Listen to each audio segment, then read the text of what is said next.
ജീവിതത്തിലെ ഏറ്റവും നമ്മൾ ശ്രദ്ധിക്കേണ്ട ഒരു കാര്യം സമയം അത് കൃത്യമായി വിനിയോഗിക്കുക എന്നുള്ളതാണ്. എനിക്ക് ഫോട്ടോഗ്രാഫി ഇഷ്ടമായിരുന്നു നേരത്തെ മുതൽ. നല്ല ഫോട്ടോകൾ, അതായത് വിക്ടർ ജോർജ് എന്ന് പറഞ്ഞ മനോരമയിലൊരു മലയാള അദ്ദേഹം മരിച്ചുപോയി. അങ്ങനെ ഇത് കണ്ടാണ് ഫോട്ടോഗ്രാഫിയുടെ വലിയൊരു ഇഷ്ടം തോന്നി. ആ ഇഷ്ടം എപ്പോഴും മനസ്സിൽ അങ്ങനെ ഉണ്ടായിരുന്നു. യാത്ര ഭയങ്കര ഇഷ്ടപ്പെടുന്ന ഒരാളാണ്. കേരളത്തിൽ ഏറ്റവും കൂടുതൽ യാത്ര ചെയ്യുന്ന മനുഷ്യരുള്ള ഒരാളായിട്ട് എനിക്ക് തോന്നിയൊരു മനുഷ്യൻ. എപ്പോഴും യാത്രയിലായിരിക്കും. എൻ്റെ ജീവിതത്തിൽ കിട്ടിയ ഏറ്റവും മൂല്യമുള്ള ചിത്രം എനിക്ക് കിട്ടി ഒരു കടുവയും ആനയും മയിലും കണിക്കുന്നയും ഒറ്റ ഫ്രെയിമിൽ വരുന്നൊരു പടം കിട്ടി. കാട് ഒരിക്കലും നമ്മുടേതല്ല. കാട് പൂർണ്ണമായ മൃഗങ്ങളുടെ മാത്രം. അവരുടെ ആവാസ വ്യവസ്ഥയിലേക്ക് നമ്മൾ അതിക്രമിച്ച് കയറിയാണ് നമ്മുടെ ആഗ്രഹങ്ങൾ നിറവേറ്റണമെന്നാകെ നമ്മളങ്ങനെ പോയി സഞ്ചരിക്കുന്നത്. അവരുടേതല്ലാത്ത വേറൊരു ലാംഗ്വേജും കാട്ടിൽ വരുന്നത് ഒരിക്കലും മൃഗങ്ങൾക്ക് ഇഷ്ടമല്ല. പാഷൻ തന്നെ പ്രൊഫഷൻ ആക്കിയിട്ടുള്ള ധാരാളം പേരെ നമ്മൾ കണ്ടിട്ടുണ്ടാവും. എന്നാൽ ഒരു ഉത്തരവാദിത്തപ്പെട്ട ജോലിയിൽ ഇരുന്നുകൊണ്ട് തന്നെ നമ്മുടെ ഒരു പാഷനും മുന്നോട്ട് കൊണ്ടുപോകാന്ന് വെച്ചാൽ വളരെ ബുദ്ധിമുട്ടുള്ളൊരു കാര്യമാണ്. അതും വൈൽഡ് ലൈഫ് ഫോട്ടോഗ്രാഫി പോലെ വളരെ ടൈമും പ്രിപ്പറേഷൻസും ഒക്കെ വേണ്ടി വരുന്ന ഒന്നാണെങ്കിൽ അത് കുറേ അധികം ബുദ്ധിമുട്ടാണ്. എന്നാൽ അങ്ങനെ ഒരാളെയാണ് നമ്മൾ ഇന്ന് നമ്മുടെ മീറ്റ് ദ എക്സ്പേർട്ട് സെഷനിൽ നമ്മൾ പരിചയപ്പെടാൻ പോകുന്നത്. KCB senior superintendent Shaiju Kelandra sir. Sir, welcome to the show. നമസ്കാരം. അപ്പോൾ ആദ്യം തന്നെ സാറിനോട് ഒരു കാര്യം ചോദിക്കട്ടെ. നമ്മുടെ കുട്ടികളുമായിട്ടൊരു ചാറ്റ് സെഷൻ ഇപ്പോൾ കഴിഞ്ഞിട്ടുണ്ടായിരുന്നു. എങ്ങനെയുണ്ടായിരുന്നു അതിൻ്റെ ഒരു എക്സ്പീരിയൻസ്? നല്ലതായിരുന്നു. കുട്ടികൾ പൊതുവെ ക്ലാസ് ആസ്വദിച്ചു എന്നാണ് എൻ്റെ ഒരു വിശ്വാസം. അവർ വൈൽഡുമായി ബന്ധപ്പെട്ട പലരും ആദ്യമായിട്ടാണ് വൈൽഡ് ലൈഫിൻ്റെ കാര്യങ്ങളൊക്കെ കേൾക്കുന്നത്. പക്ഷെ അവരതിന് ശേഷം കുറേ കാര്യങ്ങൾ വൈൽഡുമായി ബന്ധപ്പെട്ട കാര്യങ്ങളൊക്കെ ചോദിക്കുകയും മനസ്സിലാക്കുകയൊക്കെ ചെയ്തു. അപ്പോൾ കുട്ടികൾ കാര്യങ്ങളിൽ താല്പര്യമുള്ള ആളുകളാണെന്നാണ് എനിക്കതിൽ നിന്ന് ബോധ്യമായത്. ഞാൻ ഏറ്റവും ക്യൂരിയസ് ആയിട്ടൊരു കാര്യം ചോദിക്കട്ടെ. നമ്മുടെ ഈ ടൈമിൻ്റെ ഒരു മാനേജ്മെൻറ്റ് എങ്ങനെയാണ്? കാരണം നമുക്ക് പലപ്പോഴും ഈ 24 മണിക്കൂർ തികയില്ല എന്ന് പലപ്പോഴും ആൾക്കാർ പറയാറുണ്ട്. അപ്പോൾ അതിനിടയിൽ ഈ വൈൽഡ് ലൈഫിന് ഇപ്പോൾ സാർ ഒരു ട്രിപ്പ് പ്ലാൻ ചെയ്യുമ്പോൾ ജോലിയുടെ കാര്യങ്ങൾ അതിനൊക്കെ ശ്രദ്ധിക്കേണ്ടതായിട്ട് വരും. അതിനനുസരിച്ചൊരു ട്രിപ്പ് പ്ലാൻ ചെയ്യുമ്പോൾ അതിനൊരു ടൈം വേണം. ഇതിന് ധാരാളം പ്രിപ്പറേഷൻ ഇതിന് ആവശ്യമായിട്ടുണ്ട്. അപ്പോൾ അതെങ്ങനെയാണെന്ന് മാനേജ് ചെയ്യുന്നത്? കാരണം ജീവിതത്തിലെ ഏറ്റവും നമ്മൾ ശ്രദ്ധിക്കേണ്ട ഒരു കാര്യം സമയം അത് കൃത്യമായി വിനിയോഗിക്കുക എന്നുള്ളതാണ്. ഞാനിപ്പോൾ എൻ്റെ ജീവിതത്തിൽ ഞാൻ പുലരുന്നൊരു കാര്യം സമയം കൃത്യമായ ഓരോ സമയം എന്തൊക്കെ ചെയ്യണമെന്നുള്ളൊരു ധാരണയോട് കൂടിയാണ് ഞാൻ ഇപ്പോഴും മുമ്പോട്ട് പോകാറുള്ളത്. അതുകൊണ്ട് ഇപ്പോൾ യാത്രയ്ക്ക് പോകാനുള്ളതാണെങ്കിലും ഓഫീസിലെ ജോലിയാണെങ്കിലും വീട്ടുകാര്യങ്ങളാണെങ്കിലും മറ്റു പൊതുപ്രവർത്തനങ്ങളുണ്ട്, കൃഷിയുണ്ട്, അപ്പോൾ ഇതിനെല്ലാം ഞാനിങ്ങനെ എൻ്റെ സമയം കൃത്യമായി ഓരോ സമയത്തിനുവേണ്ടി ഞാനിങ്ങനെ മാറ്റി വെച്ചിട്ടുണ്ട്. ആ സമയം കൃത്യമായി ഞാൻ അതിനുവേണ്ടി ഞാൻ നിർവഹിക്കും. പിന്നെ ലാഗ് ചെയ്ത് ഞാനൊരു സാധനം കളയാറില്ല. ഇന്ന് ചെയ്യേണ്ട ഒരു കാര്യം 90% ഞാൻ ഇന്ന്, അല്ലെങ്കിൽ 95% ഞാൻ ഇന്ന് തന്നെ ചെയ്ത് തീർക്കാറുണ്ട്. ഞാനത് ചിലപ്പോൾ നമ്മുടെ എന്താ പറയുക ഉറക്കം ചിലപ്പോൾ അല്പം വൈകിയെന്നൊക്കെ ഇരിക്കാം. ചിലപ്പോൾ 12 മണി എന്നുള്ളത് 12 ആവാം, 1 മണിയാവാം ഉറക്കം വരുന്നത്. പക്ഷെ അതിനുള്ളിൽ നമ്മൾ ഇന്ന് ചെയ്യണമെന്ന് ഉദ്ദേശിച്ച എല്ലാ കാര്യങ്ങളും ഇന്ന് തീർത്ത് തന്നെ, അത് ഔദ്യോഗിക കാര്യമായാലും ജീവിതത്തിലെ കാര്യമായാലും ഫോട്ടോഗ്രാഫിയുമായി ബന്ധപ്പെട്ട കാര്യമായാലും അത് അന്നന്ന് ചെയ്ത് തീർത്ത് നമ്മൾ ടൈം കൃത്യമായി നോക്കി മുൻപോട്ട് പോയാൽ ജീവിതത്തിൽ നമുക്ക് എല്ലാ കാര്യങ്ങൾക്കും സമയം കിട്ടും എന്നുള്ളതാണ് എൻ്റെ ഒരു വിശ്വാസം. ഇതിൽ ഫാമിലിയുടെ ഒരു സപ്പോർട്ട് എങ്ങനെയാണ് സാറിന്? ഇപ്പോൾ തീർച്ചയായിട്ടും വീട്ടിൽ നിന്നൊരു സപ്പോർട്ടും കൂടെ ഇതിനുണ്ടെങ്കിൽ മാത്രമേ ഇതുപോലത്തെ യാത്രകൾ നമുക്ക് ചെയ്യാനായിട്ട് പറ്റുള്ളൂ. അപ്പോൾ അതിനൊരു സപ്പോർട്ട് എങ്ങനെയാണ്? തീർച്ചയായിട്ടും എൻ്റെ ഭാര്യ അധ്യാപികയാണ് സുനിത. മക്കൾ 3 പേര് പഠിക്കുന്നവരാണ്. ഒരാൾ എഞ്ചിനീയറിങ്ങിന് എൽവിൻ, രണ്ടാമത്തെ നെവിൻ ഹോട്ടൽ മാനേജ്മെൻറ്റ്, ചെറിയവൻ 6ാം ക്ലാസ്സിലാണ്. അപ്പോൾ ഞാൻ ഈ യാത്ര പോകുമ്പോൾ ഞാൻ പറയാം, എനിക്ക് ടെറസിൻ്റെ മുകളിൽ കൃഷിയുണ്ട്. കൃഷി എന്ന് പറഞ്ഞാൽ ഇച്ചിരി വിപുലമായ കൃഷിയാണ്. അത് ആട്, കോഴി, താറാവ്, മുയൽ, പിന്നെ തേനീച്ച, മീൻ, ഫലവൃക്ഷങ്ങളുണ്ട്, പിന്നെ പച്ചക്കറികൾ, ഇതെല്ലാം ഉണ്ട്. അപ്പോൾ ഞാൻ യാത്ര പോകുമ്പോൾ ഇതിനെല്ലാം വെള്ളം ഒഴിക്കണം, പരിപാലിക്കണം, തീറ്റ കൊടുക്കണം. അതപ്പോൾ എൻ്റെ മക്കളെ ഏൽപ്പിക്കുന്നവരത് ഭംഗിയായി ചെയ്യുന്നുണ്ട്, കൃത്യമായി ചെയ്യും. അതുപോലെ ഭാര്യയും, അപ്പോൾ ഞാൻ വീട്ടിലില്ലാത്തപ്പോൾ വീടിൻ്റെ ഉത്തരവാദിത്തങ്ങളെല്ലാം ഭാര്യയാണെങ്കിലും മക്കളാണെങ്കിലും എനിക്ക് അതിന് വലിയൊരു സപ്പോർട്ട് തരുന്നുണ്ട്. ഇപ്പോൾ ഞാൻ യാത്ര പോണ ദിവസങ്ങളിൽ ഇപ്പോൾ എൻ്റെ ക്യാമറയുടെ ബാറ്ററി ചാർജ് ചെയ്ത് വെക്കുന്നതും അത് ബാറ്ററിയിലാക്കിയൊക്കെ പാക്ക് ചെയ്ത് ക്യാമറയിലാക്കി ബാറ്ററി ഇട്ടൊക്കെ പാക്ക് ചെയ്ത് തരുന്നതെല്ലാം എൻ്റെ രണ്ടാമത്തെ മോനാണ്. അപ്പോൾ മക്കളും അതുപോലെ ഭാര്യയുടെയൊക്കെ ഒരു സപ്പോർട്ട്, കുടുംബത്തിൻ്റെ സപ്പോർട്ട് എനിക്ക് ഇതിനകത്തുണ്ട്. അതുകൊണ്ടാണ് എനിക്ക് ഈ മേഖലയിലല്ല, അത് ഏത് മേഖലയിലാണെങ്കിലും നമ്മുടെ ഫാമിലിയുടെ ഒരു സപ്പോർട്ട് നമുക്കില്ലാതെ നമുക്ക് അതിലേക്കൊരു വിജയതീരത്തിലേക്ക് കുറച്ചെങ്കിലും നമുക്ക് യാത്ര ചെയ്യണമെങ്കിൽ ആ ഒരു സപ്പോർട്ട് ഉണ്ടാവണം. ഓക്കെ, ഈ ഒരു പാഷൻ സാറിന് എന്ന് തൊട്ടാണ്, അല്ലെങ്കിൽ ചെറുപ്പം തൊട്ടേ ഉണ്ടായിരുന്നോ ക്യാമറയോടോ, അല്ലെങ്കിൽ ഒരു ട്രാവൽ ചെയ്യാനുള്ളൊരു താല്പര്യം, അല്ലെങ്കിൽ ഒരു ജോബ് കിട്ടിയതിന്, അല്ലെങ്കിൽ ഒരു ജോലിയിലേക്ക് കയറിയതിന് ശേഷമാണോ എന്ന് തൊട്ടാണ് ഈ ഒരു പാഷൻ സ്റ്റാർട്ട് ചെയ്തത്? അങ്ങനെയല്ല, എനിക്ക് ഫോട്ടോഗ്രാഫി ഇഷ്ടമായിരുന്നു നേരത്തെ മുതൽ. നല്ല ഫോട്ടോകൾ, അതായത് വിക്ടർ ജോർജ് എന്ന് പറഞ്ഞ മനോരമയിലൊരു മലയാള അദ്ദേഹം മരിച്ചുപോയി, ഒരു ഉരുൾപൊട്ടൽ മരിച്ചതാണ്. അപ്പം അദ്ദേഹത്തിൻ്റെ ചിത്രങ്ങളായിരുന്നു എനിക്ക് ഇങ്ങനെ അന്ന് ബ്ലാക്ക് ആൻഡ് വൈറ്റ് ഫോട്ടോകളാണ്. പക്ഷെ അന്ന് ഇടുക്കി ഡാമിൽ നിറഞ്ഞു കഴിഞ്ഞപ്പോൾ തുറക്കുമ്പോൾ ഇങ്ങനെ വെള്ളം ഇങ്ങനെ നിരനിരയായിട്ട് ഒഴുകി വരുന്ന അദ്ദേഹത്തിൻ്റെ ചിത്രം മനോരമയുടെ ഫ്രണ്ട് പേജിൽ ഒരിക്കൽ വന്നിരുന്നു. അത് കണ്ടപ്പോഴാണ് എനിക്കിങ്ങനെ ഫോട്ടോഗ്രാഫി എന്നൊരു സംഭവത്തോടൊരു വലിയൊരു ഇഷ്ടം തോന്നി. എന്നാൽ അങ്ങനെ ഞാൻ വിക്ടറിൻ്റെ ഫോട്ടോകൾ ഫോളോ ചെയ്യാനൊക്കെ തുടങ്ങി, കാണാൻ തുടങ്ങി. അങ്ങനെ ഇത് കണ്ടാണ് ഫോട്ടോഗ്രാഫിയുടെ വലിയൊരു ഇഷ്ടം തോന്നി. ആ ഇഷ്ടം എപ്പോഴും മനസ്സിലങ്ങനെ ഉണ്ടായിരുന്നു. പിന്നെ ക്യാമറ എന്ന് പറഞ്ഞ എക്യുപ്മെൻറ്റ് വില കൂടിയൊരു സംഭവമാണല്ലോ.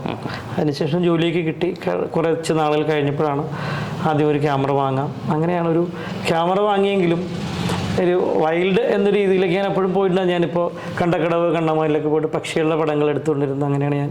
പക്ഷെ അതിനിടയിൽ എനിക്ക് ട്രാൻസ്ഫർ വന്നു. ഞാൻ KSEBിൽ എനിക്ക് പ്രൊമോഷനായിട്ട് ട്രാൻസ്ഫർ ബദിയെടുക്കുക എന്നൊരു സ്ഥലത്തേക്ക് കാസർഗോഡേക്ക് ട്രാൻസ്ഫർ വന്നു. അപ്പോൾ ഞാൻ അവിടെ ചെന്നപ്പോൾ എൻ്റെ കൂടെ എൻ്റെ assistant engineer Shri Lawrence sir, അദ്ദേഹം ഈ യാത്ര ഭയങ്കര ഇഷ്ടപ്പെടുന്ന ഒരാളാണ്. കേരളത്തിൽ ഏറ്റവും കൂടുതൽ യാത്ര ചെയ്യുന്ന മനുഷ്യരുള്ള ഒരാളായിട്ട് എനിക്ക് തോന്നിയൊരു മനുഷ്യൻ, എപ്പോഴും യാത്രയിലായിരിക്കും. അങ്ങനെ പുള്ളിയാണ് എൻ്റെ ഈ ഫോട്ടോ, ഞാൻ അവിടെ നിന്ന് ഫോട്ടോ എടുക്കുന്നത് കണ്ടപ്പോൾ നമുക്ക് അങ്ങനെയാണെങ്കിൽ നഗർ ഹാളിലേക്ക് പോകാം, അവിടെ പോയി ചിത്രം എടുക്കാം. അങ്ങനെ പോയി. അങ്ങനെയാണ് അന്ന് അവിടെ ചെന്ന് രണ്ടാമത്തെ സഫാരിയിൽ എൻ്റെ ജീവിതത്തിൽ കിട്ടിയ ഏറ്റവും മൂല്യമുള്ളൊരു ചിത്രം എനിക്ക് കിട്ടി. ഒരു കടുവയും ആനയും മയിലും കണിക്കുന്നയും ഒറ്റ ഫ്രെയിമിൽ വരുന്നൊരു പടം കിട്ടി. ആ പടം ദൈവാനുഗ്രഹം കൊണ്ട് മാതൃഭൂമി പത്രത്തിൻ്റെ 1-ാം പേജിൽ ഏറ്റവും മുകളിലായിട്ട് അച്ചടിച്ച് വരികയും. അപ്പോൾ അങ്ങനെയാണ് അതൊരു ഭയങ്കര എന്താ പറയുന്ന ഒരു വലിയൊരു ഇൻട്രസ്റ്റ് ആയിട്ട് മാറിയത്. ലോറൻസ് സാറിൻ്റെ കൂടെ പോയി അദ്ദേഹം അങ്ങനെ ഫോട്ടോഗ്രാഫി പിന്നെ അതൊരു വലിയൊരു പാഷനായിട്ട് അങ്ങ് മാറി. അതിൻ്റെ പുറകെ ഒരു സഞ്ചാരമായിരുന്നു. പിന്നെ ഇപ്പോൾ ഒരു 7 വർഷമായി ഞാനിങ്ങനെ വൈൽഡ് ലൈഫ് ഫോട്ടോഗ്രാഫിയുടെ മേഖലയിൽ. സാർ ഇപ്പോൾ പറഞ്ഞാൽ അതൊരു ശ്രമം മാത്രമല്ല, ഒരു ഭാഗ്യവും കൂടെ വേണം അല്ലേ? നമുക്കൊരു ബെസ്റ്റ് ഒരു ഇമേജ് ക്യാപ്ചർ ചെയ്ത് കിട്ടണമെന്നുണ്ടെങ്കിൽ തീർച്ചയായിട്ടും ഒരു ഭാഗ്യവും കൂടെ അതിനകത്ത്. ഈ വൈൽഡ് ലൈഫ് ഫോട്ടോഗ്രാഫിയിൽ അങ്ങനെ ഒരു വിഷയമുണ്ട്. നമ്മുടെ ഒരു ഭാഗ്യം എന്നത് വലിയൊരു ഘടകമാണ്. അത് കുറേയൊക്കെ ഞാൻ വിശ്വസിക്കുന്ന ദൈവാനുഗ്രഹങ്ങളെ കൂടി ഉണ്ടാവണം. ഒരു പക്ഷേ നല്ല ചിത്രങ്ങൾ, നല്ല ഫ്രെയിമുകൾ വരാനായിട്ടൊക്കെ തന്നെ. ഇപ്പോഴും കടുവയുടെ പടം കിട്ടാത്ത ഒത്തിരി സുഹൃത്തുക്കൾ ഫോട്ടോഗ്രാഫേഴ്സ് ഉണ്ട്. പലതവണ യാത്ര ചെയ്തിട്ടും കടുവ, പക്ഷേ എനിക്ക് എല്ലാ യാത്രയിലും കടുവകളെ കിട്ടാറുണ്ട്. കടുവയുടെ നിരവധി ചിത്രങ്ങൾ, നല്ല പടങ്ങൾ കടുവയുടെ മാത്രം എനിക്ക് കിട്ടിയിട്ടുണ്ട്. അതുപോലെ കരിമ്പുലിയുടെ ചിത്രം, ഞങ്ങൾ കബനിയിൽ ആദ്യ യാത്രയിൽ എനിക്ക് കരിമ്പുലിയുടെ പടം കിട്ടി. പക്ഷെ ഞങ്ങളുടെ കൂടെ ഉണ്ടായിരുന്ന ഒരു ഫോട്ടോഗ്രാഫർ അദ്ദേഹം അദ്ദേഹം 25 തവണ വന്നതിന് ശേഷം 26-ാം തവണ അദ്ദേഹത്തിന് അന്ന് കരിമ്പുലിയെ കാണാൻ പറ്റി. അപ്പോൾ ഒരു ഭാഗ്യമുണ്ട് എന്ന് ഇതിൻ്റെ ഒരു ഘടകമാണ്. ഓക്കെ, നമ്മളെ മറ്റൊരു ജീവിയുടെ ഒരു ആവാസ വ്യവസ്ഥയിലേക്ക് കടന്നു ചെല്ലുമ്പോഴേ നമ്മൾ പാലിക്കേണ്ട കുറേ മര്യാദകളുണ്ടല്ലോ. അപ്പോൾ സാറെന്ന് പറയുമ്പോൾ ഒരു ഗവൺമെൻറ് എംപ്ലോയി ആണ്, ഉത്തരവാദിത്തപ്പെട്ട ഒരു പോസ്റ്റിലിരിക്കുമ്പോൾ നിങ്ങളത് കുറച്ചുകൂടി റെസ്പോൺസിബിളി ആയിരിക്കും ചെയ്യുക. അപ്പോൾ അങ്ങനെ കടന്നു വരുന്ന ആളുകളോട് അല്ലെ വൈൽഡ് ലൈഫ് ഫോട്ടോഗ്രാഫേഴ്സിനോട് എന്താ പറയാനുള്ളത് ഈ ഒരു ഉത്തരവാദിത്തത്തെ പറ്റിയിട്ട് ഒരു കാട്ടിലേക്ക് കയറുമ്പോൾ? അതായത് കാട് ഒരിക്കലും നമ്മുടേതല്ല. കാട് പൂർണ്ണമായ മൃഗങ്ങളുടെ മാത്രം. അവരുടെ ആവാസ വ്യവസ്ഥയിലേക്ക് നമ്മൾ അതിക്രമിച്ച് കയറിയാണ് നമ്മുടെ ആഗ്രഹങ്ങൾ നിറവേറ്റണമെന്നാകെ നമ്മൾ അങ്ങ് പോയി സഞ്ചരിക്കുന്നത്. അപ്പോൾ അതുകൊണ്ട് നമ്മൾ ഏറ്റവും അവരോട് ചേർന്ന് നിൽക്കുന്ന രീതിയിൽ തന്നെ നമ്മൾ പെരുമാറണം. അതിലൊന്ന് നിശബ്ദനായിരിക്കണം എന്നുള്ളതാണ്. പലപ്പോഴും ഞങ്ങൾ ഈ സഫാരി പോകുമ്പോൾ വണ്ടിയിൽ ചിലപ്പോൾ മറ്റുള്ളവരൊക്കെ ഉണ്ടാവും, കുട്ടികളൊക്കെ. അവർ ഭയങ്കര, ഞങ്ങൾ പലപ്പോഴും അവരോട് ദേഷ്യപ്പെട്ട് സംസാരിക്കാതിരിക്കണമെന്ന് പറയേണ്ടി വന്നിട്ടുണ്ട്. കാരണം ഒരിക്കലും മൃഗങ്ങൾ അവരുടേതല്ലാത്ത വേറൊരു ലാംഗ്വേജും കാട്ടിൽ വരുന്നത് ഒരിക്കലും മൃഗങ്ങൾക്ക് ഇഷ്ടമല്ല. അപ്പോൾ അവർ ആ ശബ്ദങ്ങൾ വന്ന് അവർ എവിടെയാണ് അവരവിടെ നിന്ന് ഉള്ളിലോട്ട് കയറിപ്പോകും. അപ്പോൾ അതുകൊണ്ട് കാട്ടിൽ ഏറ്റവും പ്രധാനപ്പെട്ടത് സൈലൻ്റ് ആയിരിക്കുക എന്നുള്ളതാണ്. ഇപ്പോൾ നമ്മൾ പലപ്പോഴും ഈ ഗൈഡൊക്കെ ആയിട്ട് പോകുന്നവർ ജീപ്പ് ഡ്രൈവ് ചെയ്യുമ്പോൾ അല്ലെങ്കിൽ കാറ് ഡ്രൈവ് ചെയ്യുമ്പോൾ നമ്മളോട് വഴി പറയാറില്ല. അവരിങ്ങനെ വിരൽ കൊണ്ട് കാണിക്കാറേ ഉള്ളൂ, അങ്ങോട്ട് വളയ്ക്ക്, ഇങ്ങോട്ട് റൈറ്റ് ലെഫ്റ്റ്, അത്ര പോലും സംസാരം ഒഴിവാക്കിയാണ് കാട്ടിലെ ആളുകൾ. അപ്പോൾ അതുകൊണ്ട് കാട്ടിൽ ആദ്യം പാലിക്കേണ്ട മര്യാദ ഏറ്റവും നിശബ്ദനായിരിക്കുക എന്നുള്ളതാണ്. അതാണ് ഏറ്റവും പ്രധാനപ്പെട്ട. ഒരു തരത്തിലുള്ള ശബ്ദവും മൃഗങ്ങളെയോ പക്ഷികളെയോ അലോസരപ്പെടുത്തുന്ന രീതിയിൽ നമ്മൾ ഉണ്ടാക്കുവാൻ പാടില്ല. പിന്നെ വസ്ത്രധാരണവും കാടിന് ചേരുന്ന രീതിയിലുള്ള വസ്ത്രങ്ങൾ ധരിക്കണം എപ്പോഴും. അത് വളരെ പ്രധാനപ്പെട്ടതാണ്. കാരണം നമ്മൾ അവരുടേതല്ലാത്തൊരു ജീവി വേറൊരു കളറിൽ ഡ്രസ്സൊക്കെ ഇട്ട് വരുമ്പോൾ തീർച്ചയായിട്ടും അവർ അവിടെ നിന്ന് രക്ഷപ്പെടാനേ ശ്രമിക്കും. പക്ഷെ അവരോട് ചേർന്ന് നിന്ന് കാടിനോട് ചേർന്നൊരു വസ്ത്രമാണ് എങ്കിൽ മൃഗങ്ങൾ വലിയ കുഴപ്പമില്ലാതെയൊക്കെ നമ്മൾ ചിലപ്പോൾ അങ്ങനെ നിന്നിരിക്കും. അതെപ്പോഴും ശ്രദ്ധിക്കേണ്ട ഒരു കാര്യമാണ്. തീർച്ചയായിട്ടും. അപ്പോൾ നമ്മുടെ അക്കാഡമിയിൽ ധാരാളം കുട്ടികൾ ഈ വൈൽഡ് ലൈഫ് ഫോട്ടോഗ്രാഫി പഠിക്കാൻ അല്ലെങ്കിൽ ഇതൊരു പ്രൊഫഷനാക്കി എടുക്കാൻ ആഗ്രഹിക്കുന്ന ധാരാളം പേരുണ്ട്. അപ്പോൾ ഈ കടന്നു വരുന്ന അവരോട് സാറിന് എന്തെങ്കിലും ഒരു അഡ്വൈസ് അവർക്ക് കൊടുക്കാനുണ്ടോ? അതായത് ഒന്ന്, വൈൽഡ് ലൈഫ് ഫോട്ടോഗ്രാഫി എന്ന് പറയുന്നത് നമ്മൾ ഇന്ന് തുടങ്ങി നാളെ വിജയിക്കുന്നൊരു കാര്യമേ അല്ല. വൈൽഡ് ലൈഫ് ഫോട്ടോഗ്രാഫിയിൽ ഓരോ ഫ്രെയിം എടുക്കുമ്പോൾ നമ്മൾ കൂടുതൽ കൂടുതൽ പഠിച്ചുകൊണ്ട് ഓരോ ഫോട്ടോ എടുക്കാൻ പറ്റുകയുള്ളൂ. വെഡ്ഡിങ് ഫോട്ടോഗ്രാഫിയോ മറ്റതുപോലെയുള്ള ഒരു സംഭവമല്ലേ ഇത്. ഓരോ കാർഡിൻ്റെ ഭാവങ്ങൾ വ്യത്യസ്തമാണ്, ലൈറ്റുകൾ വ്യത്യസ്തമാണ്, ഓരോ ഇടങ്ങളും വ്യത്യസ്തമാണ്. അപ്പം അതിനനുസരിച്ച് നമ്മൾ ഏറ്റവും ലളിതമായി എടുത്തു പോകാവുന്ന ഒരു സംഭവമല്ല വൈൽഡ് ലൈഫ് ഫോട്ടോഗ്രാഫി എന്ന് പറയുന്നത്. ഇപ്പോൾ ഒരു കാർഡിൻ്റെ ഇപ്പോൾ ഒരു മൂലയിൽ എടുക്കുന്ന ലൈറ്റും സംഭവം തൊട്ടിപ്പുറത്ത് എടുക്കുന്ന വേറൊരു പടത്തിൽ വേറെ വ്യത്യസ്തമായിരിക്കും. അപ്പോൾ നമ്മൾ അതനുസരിച്ച് ക്യാമറയും നമ്മുടെ അഡ്ജസ്റ്റ്മെൻറ്റുകളൊക്കെ നമ്മൾ വളരെ വേഗത്തിൽ ചെയ്ത് പഠിച്ചാൽ മാത്രമേ നമ്മൾ എടുക്കുന്ന ഫോട്ടോ ഒരു തൃപ്തിയോടെ എടുക്കാൻ പറ്റുകയുള്ളൂ. അതൊരു വൈൽഡ് ലൈഫ് ഫോട്ടോഗ്രാഫിയിൽ ഏറ്റവും ഞങ്ങളെല്ലാവരും നേരിടുന്ന ഒരു പ്രശ്നം ഈ ലൈറ്റും. കാർഡിൻ്റെ ലൈറ്റ് വളരെ വ്യത്യസ്തമാണ്. അത് ഓരോ സ്ഥലത്തും ഓരോ രീതി ഇരുളടഞ്ഞിരിക്കും. ചിലപ്പോൾ ഇവിടെ ഒരു ഫോട്ടോ നല്ലത് കിട്ടിയാൽ ചൊച്ചിരി അങ്ങനെ നീങ്ങിയെടുക്കുന്ന ഫോട്ടോ കുറേ കൂടി വെളിച്ചമുള്ളെടുത്ത്, അപ്പോൾ നമ്മൾ ആ ലൈറ്റ് വെച്ച് ആ ISO വെച്ച് എടുത്ത് കഴിഞ്ഞാൽ ഫോട്ടോ ചിലപ്പോൾ വെളുത്തു പോകും. അപ്പോൾ തന്നെ അഡ്ജസ്റ്റ്. അതുകൊണ്ടത് ശരിക്കും ഇരുന്ന് ഇഴുകി പഠിച്ചാൽ മാത്രമേ, ചെയ്ത് എക്സ്പീരിയൻസിലൂടെ മാത്രമേ നമുക്ക് വൈൽഡ് ലൈഫ് ഫോട്ടോഗ്രാഫിയിൽ എസ്റ്റാബ്ലിഷ് ചെയ്യാൻ പറ്റുകയുള്ളൂ. പിന്നെ ഇതൊരു ജീവിതമാർഗമായി എടുത്ത് എങ്ങനെ മുന്നോട്ട് പോകാം എന്നുള്ളതിനകത്ത് പലപ്പോഴും എനിക്കൊരു സംശയമുള്ളൊരു കാര്യം. കാരണം നമ്മുടെ ചിത്രങ്ങളെ വിറ്റുപോകുന്നത്, ഇപ്പോൾ വൈൽഡ് ലൈഫ് ഫോട്ടോഗ്രാഫേഴ്സ് നേരിടുന്ന ഏറ്റവും ഉള്ളൊരു പ്രതിസന്ധി, അവരുടെ നല്ല ചിത്രങ്ങൾ ആളുകൾ വാങ്ങുവാനും വിൽക്കുവാനും ഒക്കെയുള്ള ഒരു ഓൺലൈൻ പ്ലാറ്റ്ഫോമുകൾ അങ്ങനെയൊന്നും ഇതുവരെ ഉണ്ടായിട്ടില്ല. അപ്പോൾ നിങ്ങളൊക്കെ ഇങ്ങനെ താല്പര്യം എടുത്തിട്ട് അങ്ങനെ നല്ല കേരളത്തിൽ, ഇപ്പോൾ വിദേശ രാജ്യങ്ങളിലൊക്കെ ഉണ്ട്, പക്ഷേ കേരളത്തിലൊക്കെ ഒത്തിരി നല്ല വൈൽഡ് ലൈഫ് ഫോട്ടോഗ്രാഫേഴ്സ് ഉണ്ട്. കാരണം വൈൽഡ് ലൈഫ് ഫോട്ടോ എന്ന് പറയുന്നത് ജീവനുള്ള ഒരു വസ്തുവാണ്. അപ്പോൾ അതൊരു നമ്മളൊരു മുറിയിൽ അത് വെച്ച് കാണുന്നതിൻ്റെ ഒരു ഭംഗി വരച്ച ഒന്നിനേക്കാൾ അതിനുണ്ട് എന്നാണ് എൻ്റെ വിശ്വാസം.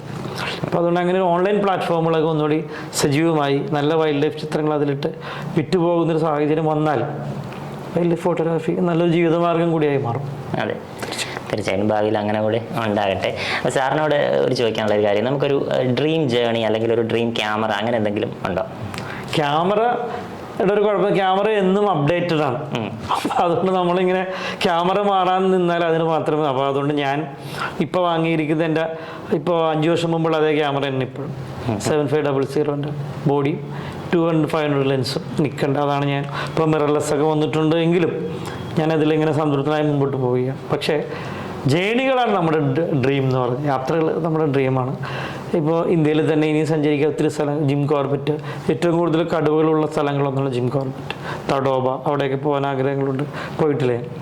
പിന്നെ പുറത്തേക്ക് പോകുകയാണെങ്കിൽ മസായിമാര, ലോകത്തിലുള്ള എല്ലാ വൈൽഡ് ലൈഫ് ഫോട്ടോഗ്രാഫേഴ്സിൻ്റെ സ്വപ്നമായ കെനിയയിൽ മസായിമാര സന്ദർശിക്കണമെന്നുള്ളതാണ് നമ്മുടെ ഒരു ആഗ്രഹം. 1-2 വർഷത്തിനുള്ളിൽ അവിടെ പോകണമെന്നൊരാഗ്രഹമാണ്.